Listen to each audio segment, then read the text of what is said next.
Hello, warm welcome everyone. मैं प्रियंका भाटिया हूँ women on wealth से, और आज रितु ने हमें यहाँ पे बुलाया। सो thank you so much Ritu कि आपने हमें यहाँ बुलाया और अपनी कम्युनिटी में जगह दी ताकि हम आके आपकी कम्युनिटी में डिफरेंस कॉज कर सकें।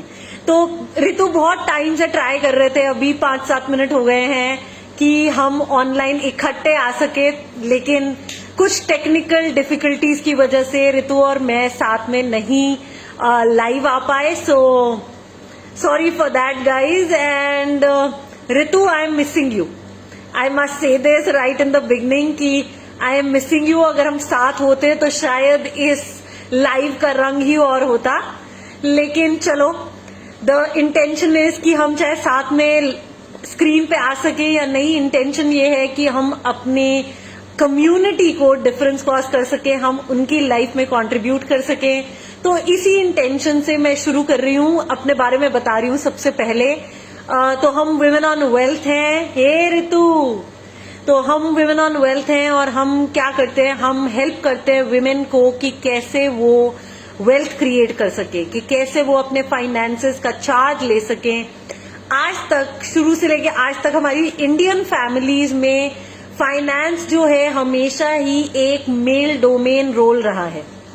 तो हमारे शादी से पहले फादर और शादी के बाद हस्बैंड ही पैसे को संभालते आए हैं, तो आज तक वही चल रहा है। चाहे हम काफी विमेन वर्क भी करने लगे हैं, वर्क फ्रॉम होम बिजनेसेस भी चला रहे हैं, लेकिन फिर भी जब फाइनेंस की बात आती है हम फिर भी आज तक डिपेंडेंट ही हैं। सो आज अपॉर्चुनिटी ये है सबके लिए विमेन ऑन वेल्थ के सेशन में आके कि हम कैसे अपने फाइनेंसेस को मैनेज करें, इंडिपेंडेंट बने। मुझे पता है बहुत सारी विमेन अब इंडिपेंडेंट और कॉन्फिडेंट फाइनेंशियल डिसीजंस लेना चाहते हैं, तो आज विमेन ऑन वेल्थ इसी चीज में आपको हेल्प कर सकता है। वेल, सब कुछ तो नहीं बता पाएगा क्योंकि शायद इतना समय नहीं होगा आज, लेकिन आज हम कुछ शुरुआत जरूर करेंगे फाइनेंसेस के बारे में, विमेन के बारे में, और कैसे विमेन टेक चार्ज कर सकती है अपने फाइनेंसेस का। Got it. सो रितु, आपने रिक्वेस्ट भेजी है, लेट मी सी। मैं आपको ऐड कर रही हूँ रितु। दिखा तो रहा है कि आप ऐड हो रहे हो। रितु, आपको रिक्वेस्ट आ गई है, देखना एक बार। Seema, Sindhu, welcome guys. Awesome, thank you. सबसे पहले मैं ये बोलना आई थिंक मेरे आने से चाहूंगी कि थैंक यू सो मच कि आपने अपने प्लेटफॉर्म पे हमें जगह दी, हमें बुलाया, और हम आज आके आपको कंट्रीब्यूट कर पा रहे हैं, आपकी कम्युनिटी में डिफरेंस कॉज कर पा रहे हैं। So thank you so much Ritu. Over to you. You are most welcome Priyanka. I think आपके लाइफ से हमारे ग्रुप की वुमेन को काफी हेल्प होगी to be financially independent. Right, right. और मजे की बात ये है रितु कि अब हम बहुत सारी विमेन ऐसे हैं जो एक्चुअली में इंडिपेंडेंट होना चाहते हैं। या of course. Got it, got it. तो मैं क्विकली से शुरू कर देती हूँ। वुमेन को मैंने बताया है अभी तो कि हम क्या करते हैं, हम कौन हैं। और रितु, आपका कंट्रीब्यूशन अमेजिंग रहेगा, तो आप बीच में जरूर इंटरप्ट मुझे करके बोलते रहिएगा, ताकि हम हम दोनों की आवाज हमारी पूरी कम्युनिटी में जा सके और वो हमारे भी ओपिनियन समझ सके। तो everybody, women on wealth, thank you. So women on wealth एक एजुकेशनल इंस्टीट्यूशन है जहां पे हम वुमेन को एजुकेशन देते हैं फाइनेंसेस के बारे में। तो हम उनको बताते हैं कि कैसे वो अपने मनी को मैनेज कर सकती हैं, कैसे वो उसको संभाल सकती हैं, कैसे वो अपने आप इन्वेस्ट कर सकती हैं। बिकॉज अभी तक हम सब वुमेन जनरली डिपेंडेंट रहे हैं अपने हस्बैंड, फादर या किसी ब्रोकर के ऊपर कि कहाँ इन्वेस्ट करें, कैसे इन्वेस्ट करें, कैसे रेट ऑफ रिटर्न जनरेट करें, एक्सेट्रा। तो आज मैं आप सबको बताना चाहूंगी कि हम 10 साल से ये काम कर रहे हैं, और इन 10 सालों में हम 4000 वुमेन को अभी तक सपोर्ट कर चुके हैं, और वो अभी तक अपने पूरे लोन उतार चुकी हैं। वो सेव कर रही हैं 25% ज्यादा, जितना उन्होंने आज तक सेव नहीं किया उससे भी कहीं ज्यादा सेव कर रही हैं। इन्वेस्ट कर रही हैं, अपना इन्वेस्टमेंट पोर्टफोलियो उन्होंने खुद बनाया है बिना किसी के ऊपर डिपेंड हुए। बहुत सारी विमेन ने ऐसा भी किया है कि वो इन्वेस्टमेंट्स के मेथडोलॉजी को सीखी है, क्योंकि ऐसा नहीं है कि इन्वेस्टमेंट ऐसे ही कर लिया जाता है। एक proper step by step methodology है जो हमें यूज करनी चाहिए किसी भी इन्वेस्टमेंट में इन्वेस्ट करने से पहले। तो क्या वो मेथडोलॉजी है, क्या उसके स्टेप्स हैं, तो वो हम सब कुछ सिखाते हैं। और अल्टीमेटली हुआ ये है कम्युनिटी में कि आज जो हमारे विमेन हैं जिन्होंने हमारे कोर्सेज किए हैं और वो विमेन ऑन वेल्थ कम्युनिटी में हैं, उन्होंने जेनरेट किया है रेट ऑफ रिटर्न 40% से लेके 100% तक रेट ऑफ रिटर्न जेनरेट किया है। प्लस वो ये भी हो रहा है कम्युनिटी में कि वो आज फाइनेंस मिनिस्टर्स बन गई हैं अपने घर की। मतलब उनके हस्बैंड पूरा उनको अपना सैलरी दे रहे हैं और वो पूरी फैमिली के लिए इन्वेस्ट कर रही हैं। और आज अगर मौका मिला इस सेशन में तो मैं जरूर एक दो विमेन के बारे में आपको बताऊंगी जो इस मुकाम तक पहुंच गए हैं। हम अपनी फैमिली में कई बार ये भी कंप्लेन करते हैं कि हमें उतनी रिस्पेक्ट नहीं मिल रही, उतनी हमारी आइडेंटिटी नहीं बिल्ड हुई, या हम कहीं ना कहीं अपने आप को खो चुके हैं क्योंकि शायद हम फाइनेंशियली इंडिपेंडेंट नहीं हैं।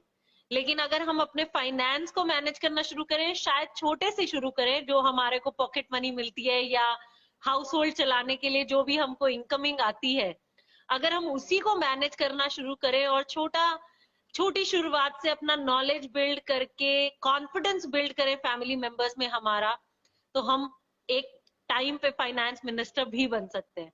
So this is who we are, ये वुमेन ऑन वेल्थ है। और मैं अब अपने बारे में बताऊंगी। बहुत सारी वुमेन सोचते हैं कि मैं मैथ्स में कैलकुलेशंस में स्मार्ट नहीं हूं, या मैं नंबर्स में स्मार्ट नहीं हूं, मैं तो क्रिएटिव वुमन हूं, तो मैं कैसे फाइनेंस संभाल सकती हूँ। मैं तो फाइनेंस बैकग्राउंड से भी नहीं हूं, मैंने कभी फाइनेंस को पढ़ा भी नहीं है, तो मैं कैसे फाइनेंस को संभाल सकती हूँ। तो मैं आज आप सबको बताना चाहूंगी कि मैं एक जर्नलिज्म बैकग्राउंड से हूँ। ये मेरी एजुकेशन रही है जर्नलिज्म बैकग्राउंड में। और मेरा कोई लेना देना नहीं था फाइनेंस से। बस ये था कि मैं जब एक रिपोर्टर बन गई, न्यूज एजेंसीज में मैंने नौकरी करी, press trust of India, united news of India, इन सब एजेंसीज में मैंने नौकरी करी है। और इन नौकरी में मुझे बहुत ही अच्छी इनकम होती थी। और लेकिन उस इनकम को यूज कैसे करना है, उसको मैं उस इनकमिंग को, उस पैसे को मैं यूज करके कैसे वेल्थ क्रिएट करूं, मुझे ये कभी पता नहीं था। पर मुझे ये जरूर था कि हाँ, मुझे वेल्थ क्रिएट करनी है और वो मैं कैसे करूं। तो सोचा कि अच्छा चलो, एक तरीका ये है कि फादर से पूछ लेते हैं।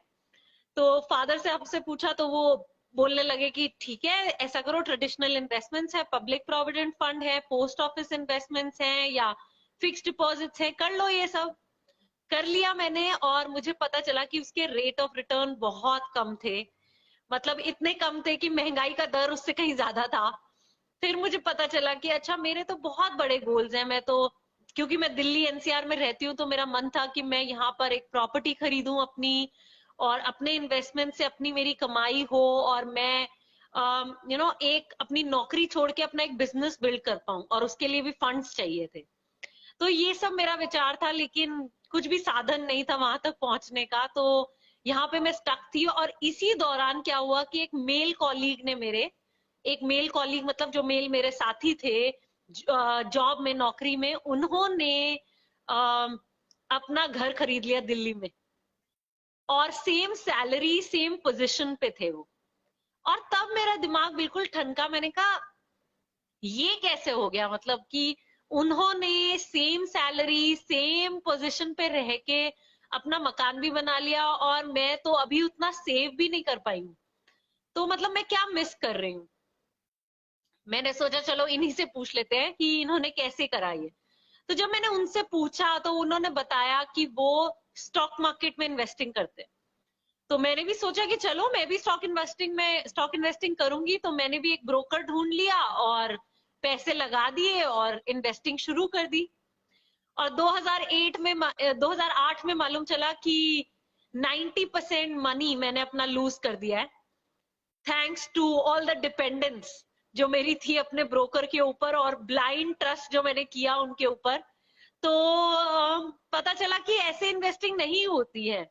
और ये कैसे पता चला, ये बहुत निराशा के बाद, बहुत सैडनेस थी, बहुत डिसअपॉइंटेड थी मैं, और मुझे लगा कि नहीं अब तो कुछ नहीं हो सकता, तो मैंने वेल्थ क्रिएशन पे गिव अप ही कर दिया। पर मुझे 4 मेंटर्स मिले और आई थिंक उनके आने के बाद मेरी जिंदगी बदल गई। सो एक स्टॉक इन्वेस्टर मेंटर, और ये एक वुमन थी जो आई, मुझे उन्होंने सपोर्ट किया, उन्होंने सिखाया कि क्या स्टेप बाय स्टेप मेथोडोलॉजी होती है इन्वेस्टमेंट्स पिक करने के लिए, और हमें कैसे इन्वेस्टमेंट्स पिक करना चाहिए। तो उन्होंने सब कुछ सिखाया और मैं स्टॉक मार्केट में फिर से गई वापस, और इस बार बहुत सारा करेज लेके गई, क्योंकि एक बार बहुत मेजर लॉस झेल चुकी थी मैं। तो जब इस बार गई तो इस बार बहुत डिफरेंट हुआ, क्योंकि मैं एक नॉलेजेबल इन्वेस्टर की तरह गई थी, एक इंटेलिजेंट इन्वेस्टर की तरह गई थी। तो मैंने बनाए 70,000 रुपए 120 घंटे में, और मैं ऐसे पैसे बनाती चली गई। उसके बाद मैंने मेथोडोलॉजी सीखी सही म्यूचुअल फंड्स खरीदने की, क्योंकि म्यूचुअल फंड्स भी बस जस्ट बिकॉज कोई हमें कह रहा है हमें नहीं खरीदना चाहिए। हमें पहले उसकी प्रॉपर स्टडी करनी चाहिए, सीखना चाहिए कि अच्छा कैसे, क्या मेथोडोलॉजी है म्यूचुअल फंड्स को सिलेक्ट करने की। तो वो मैंने सीखी, वो भी मैंने ऐड की अपने इन्वेस्टमेंट पोर्टफोलियो में। गोल्ड इन्वेस्टमेंट्स ऐड की, अपनी खुद इनकम टैक्स प्लानिंग करके टैक्स सेविंग स्ट्रेटजीज यूज की। और एक समय आया जब मैं इन सारी इन्वेस्टमेंट से अर्न करने लगी। तो हम सब सोचते हैं कि हमारा घर बैठे इनकम हो, ऑल्टरनेट सोर्स ऑफ इनकम हो, चाहे हम अगर कुछ कर भी रहे हैं तो भी हमारे अलग अलग जगहों से हमारी इनकम आ रही हो। और खैर कोरोना वायरस क्राइसिस ने भी हमें ये सिखा दिया है कि हमारी बहुत जगह से इनकम आनी चाहिए। तो मेरे साथ वही हुआ कि अलग अलग इन्वेस्टमेंट से इनकम आने लगी। और एक पॉइंट आया कि जब इन्वेस्टमेंट से जो इनकम आ रही थी वो एक्चुअली मेरे एक्सपेंसेस से ज्यादा थी। तो मुझे तब पता चल गया कि मैं अपनी नौकरी छोड़ सकती हूँ बहुत आसानी से, और मैं किसी के ऊपर डिपेंड नहीं होंगी अपने एक्सपेंसेस के लिए। तो मुझे पता था मैं आसानी से अपनी नौकरी छोड़ सकती हूँ, तो तब मैंने अपनी नौकरी छोड़ी।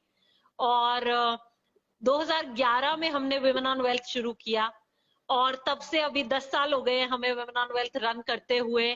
4,000 वुमेन को हम अभी तक सपोर्ट कर चुके हैं, और हम BBC news, NDTV 24/7 news channel, Zee business news channel, Hindustan Times newspaper, Femina magazine, entrepreneur magazine, और बहुत सारे वुमेन्स ब्लॉग्स और आर्टिकल्स में हमारे को कवरेज मिल चुकी है।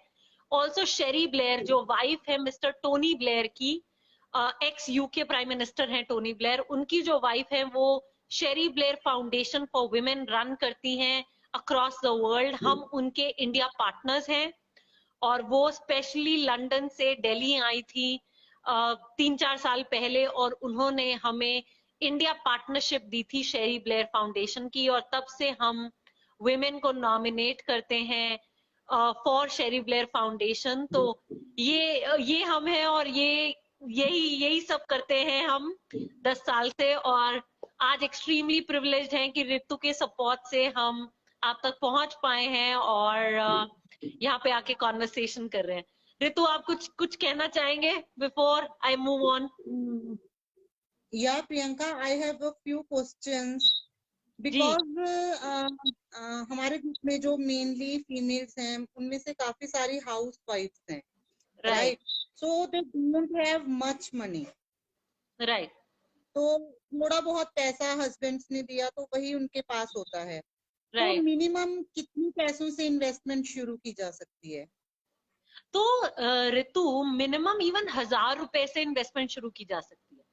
अब आप म्यूचुअल फंड्स Okay. देखो, स्टॉक इन्वेस्टिंग देखो, कोई भी आप इन्वेस्टमेंट पिक कर लो, प्रॉपर्टी को छोड़कर, है ना। प्रॉपर्टी में आपको लार्ज अमाउंट्स ऑफ मनी चाहिए, पर उसके अलावा आप कोई भी इन्वेस्टमेंट देख लो, आपको मिनिमम 1,000 रुपए चाहिए, और आप 1,000 रुपए से बिगिन कर सकते हो। पर प्रॉब्लम कहाँ आती है? प्रॉब्लम ये नहीं है कि हमारे पास छोटा मनी है या हमारे पास कम पैसे हैं।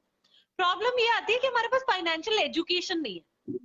वो 1,000 रुपए भी तो हार्ड अर्न मनी है, हम क्यों उसको एक तरह से ऐसे ही सट्टा कर दे उसको, या उसको एक तरह से डस्टबिन में ही थ्रो कर दे, तो वो तरीका नहीं होता।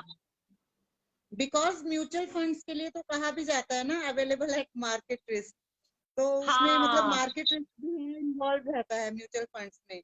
तो अब राइट जिसके राइट पास मतलब हाउस वाइफ के पास ऑलरेडी बहुत कम पैसा है, तो वो राइट इन्वेस्टमेंट करने से डरती है कि कहीं हमारा ये जो थोड़ा सा पैसा है ये भी डूब ना जाए। Right right. और जब हम स्टडी करके नॉलेज बिल्ड करके कभी इन्वेस्टमेंट्स करते हैं ना, तो वो उसका रिस्क कम हो जाता है। आई राइट। अंडरस्टैंड कि म्यूचुअल फंड्स में बोलते हैं कि भाई रिस्की है, स्टॉक्स में बोलते हैं रिस्की है, या कोई अलग तरह की आजकल गोल्ड फंड्स आते हैं, गोल्ड बॉन्ड्स आते हैं, उसमें भी बोलते हैं कि भाई रिस्की है। पर अगर आप रिस्क नहीं लोगे तो दूसरे एंगल से सोचो। आप सेविंग्स रखोगे, अपने कैश की तरह रख लो, उस पे तो आपको कोई इंटरेस्ट मिल नहीं रहा। आप सेविंग्स बैंक अकाउंट में रखोगे, उसमें 2 से 4% का है रेट ऑफ रिटर्न, ठीक है। आप फिक्स डिपॉजिट कर लो, उसमें रेट ऑफ रिटर्न है से 4% से लेके 6% का, डिपेंडिंग ऑन कि कितने टाइम होराइजन के लिए आप इन्वेस्ट करते हो। तो अगर या आप पोस्ट ऑफिस इन्वेस्टमेंट्स कर लो, चलो पोस्ट ऑफिस इन्वेस्टमेंट में या पॉलिसीज या स्कीम्स, इन सब में जो हम इन्वेस्ट करते हैं, इंश्योरेंस पॉलिसीज, इन सब में इन्वेस्टिंग करते हैं हम, इनमें भी रेट ऑफ रिटर्न 6% से लेके 7.6% तक होता है। अब ये तो हमारा रेट ऑफ रिटर्न है 2% से लेके 7.6% तक, लेकिन इन्फ्लेशन, महंगाई का दर क्या है? 8%। फाइनेंशियल एनालिस्ट बता रहे हैं हमें बार बार कि हमारा जो महंगाई दर है वो इस टाइम पे 8% है, और हमारे को जो रेट ऑफ रिटर्न मिल रहा है इन इन्वेस्टमेंट से, वो कैश से तो 0 मिल रहा है, और बैंक या पोस्ट ऑफिस या इन सब में रखने से 2 से 7.6% तक मिल रहा है। तो अगर हम इन्फ्लेशन को ही नहीं बीट कर रहे, महंगाई को ही नहीं बीट कर रहे, तो हमारा मनी तो ग्रो हो ही नहीं रहा। तो ये भी तो रिस्क ही ले रहे हैं हम, पैसे को ऐसे ही रख के भी तो रिस्की है।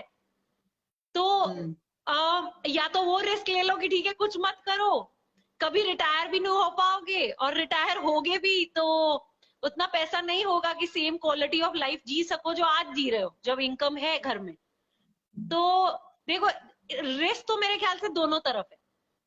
यहाँ पे महंगाई दर का रिस्क है कि महंगाई हो रही है और हमारा ग्रो नहीं कर रहा है मनी, और सैलरीज भी उतनी ग्रो नहीं करती हैं अब, राइट। तो एक तो ये है। दूसरा चीज ये है कि रिस्क लो। अब रिस्क लेने का मतलब ये है कि ऐसे नहीं कि बस सट्टा लगाओ, ये नहीं कह रही मैं ये कह रही हूँ कि नॉलेज पहले बिल्ड करो, फाइनेंसेस के बारे में, इन्वेस्टमेंट्स के बारे में। जब इन्वेस्टमेंट्स के बारे में नॉलेज बिल्ड करोगे और प्रॉपर तरीके से सही इन्वेस्टमेंट्स करोगे, तो क्या होगा? रिटर्न्स जनरेट होगा ही होगा। और रिस्क का क्या होगा? रिस्क नीचे आ जाएगा। रिस्क नीचे क्यों आ जाएगा? क्योंकि अब आपको नॉलेज है ना कि मैं एक म्यूचुअल फंड मैंने खरीदा है, मैंने वो क्यों खरीदा है, उसकी क्या खूबियां है, राइट। और वो म्यूचुअल फंड बाकी 100 या 5,000 म्यूचुअल फंड से बेटर क्यों है?